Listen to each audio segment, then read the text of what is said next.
عمر ابن سعد کا انجام۔ ابن سعد ہی وہ شقی ازلی ہے جس کی 10 انگلیاں آل حیدر کے خون میں ڈوبی ہوئی ہیں، جس کی کمان میں کربلا کا خون ریز معرکہ ہوا اور خاندان رسالت کے لعل خاک و خون میں آلود ہوئے۔ ملک رے کی حکومت کے لالچ میں اسی ظالم نے بی بی فاطمہ کا ہرا بھرا چمن تاراج کیا۔ کوفے میں جب قہر خداوندی کی تلوار چمکی، باغیان رسالت کا قتل عام شروع ہوا تو یزیدی فوج کے سردار پاگل کتوں کی طرح ادھر ادھر بھاگنے لگے، لیکن مختار کے جانباز سپاہیوں نے کسی کو زندہ نہ چھوڑا۔ شمر کو تہ خانے سے، ابن سعد کو پہاڑ کی کوہ اور خولی کو جنگل سے گرفتار کر کے لائے۔ جس وقت ابن سعد سامنے آیا تو مختار کی آنکھوں سے چنگاری برسنے لگی۔ گرجتے ہوئے کہا، او دشمن رسول، بتا تجھے کیا سزا دوں جس سے دنیا اسلام کے کلیجوں کی وہ آگ ٹھنڈی ہو جائے جو تیرے ناپاک ہاتھوں نے کربلا میں لگائی ہے۔ ابن سعد نے جواب دیا، میں بے گناہ ہوں، واقعات کربلا کی ساری ذمہ داری یزید اور ابن زیاد پر ہے، میں نے صرف ان کے احکام کی تعمیل کی ہے۔ مختار کی آنکھیں غصے سے سرخ ہو گئی، کانپتے ہوئے کہا، سچ بتا، اگر یزید تیرے خون کی اور اولاد کے قتل کا حکم دیتا تو کیا اس کی تعمیل کر سکتا تھا؟ یزید کے حکم کی تو نے تعمیل کی، لیکن اپنے نبی کا حکم کا جنازہ نکال دیا۔ اسی درمیان خبر ملی کہ ابن سعد کا بیٹا حفص، جو کربلا میں امام عالی مقام کے خلاف اپنے باپ کی مدد کر رہا تھا، وہ بھی گرفتار کر کے لایا گیا ہے۔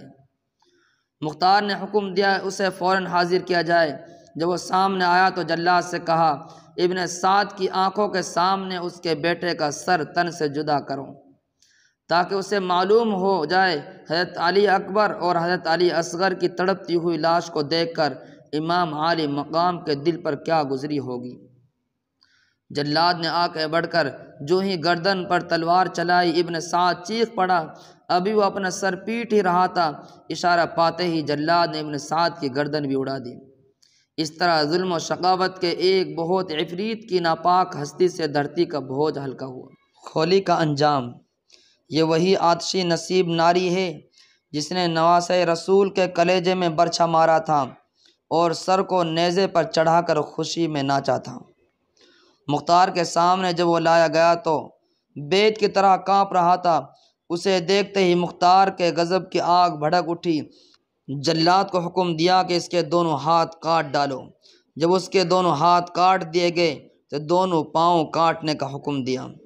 تکلیف کی شدت سے وہ زمین پر اچھلنے لگا۔ مختار نے کہا، ضبط سے کام لے، تیرے قتل کے بعد بھی تیری لگائی ہوئی آگ مسلمانوں کے سینے میں بھڑکتی رہے گی، یہ بھی تیرے اعمال کی کافی سزا ہے۔ تو جس دردناک عذاب کا مستحق ہے، اس کے سلسلہ تیری آخری ہچکیوں کے بعد شروع ہوگا۔ شمر کا انجام۔ یہ وہی سیاہ بخت ہے جس نے جگر گوشائے رسول کی گردن پر تلوار چلائی تھی اور فاطمہ کے چاند کو خاک و خون میں ڈبویا تھا۔ ابن سعد کے قتل سے فارغ ہو کر مختار نے اسے سامنے کھڑا کیا۔ مارے خوف و دہشت کے شمر تھر تھر کانپنے لگا۔ مختار نے گرجتے ہوئے کہا، نابکار ملعون، ذرا وہ ہاتھ اٹھا جس سے شہزادہ کونین کی گردن پر تو نے خنجر پھیرا تھا۔ تجھے ذرا بھی غیرت نہیں آئی کہ تو نے اپنے ہاتھوں سے کعبہ کی دیوار ڈھا دی، اونٹ اور بکری کی طرح حضرت فاطمہ کے لال کو ذبح کیا۔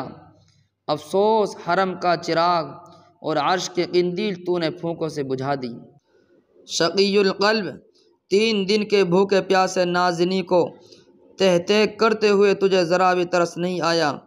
تیرا زندہ جسم پھونک کر اس کی راکھ ہواؤں میں اڑا دی جائے، جب بھی حسین کے خون کا بدلہ نہیں ہو سکے گا۔ سنگ دل قاتل ذرہ ذرہ حسین کا نعرہ بلند کر رہا ہے۔ تیرے ہاتھوں نے بحر و بر میں آگ لگا دی ہے، اب اسے کون بجھا سکتا ہے؟ عالم غیظ میں جو ہی مختار نے تلوار اٹھائی، شمر نے گڑ گڑاتے ہوئے کہا، پیاس سے تڑپ رہا ہوں، ایک گھونٹ پانی پلا دے۔ مختار نے کہا، وقت یاد کر جب تیری فوج نے فرات کی لہروں پر 22,000 تلواروں کا پہرا بٹھا دیا تھا اور اہل بیت کے معصوم بچے اور پردہ نشیں سیدات 3 شبانہ روز پانی کے ایک قطرے کو ترس کے رہ گئی۔ تجھے یہاں پانی مل سکتا ہے جہنم کا مائع حمیم تیرے انتظار میں ہی۔ شمر کچھ کہنا ہی چاہتا تھا، مختار نے اشارہ کیا اور جلاد نے آگے بڑھ کر سر تن سے جدا کر دیا۔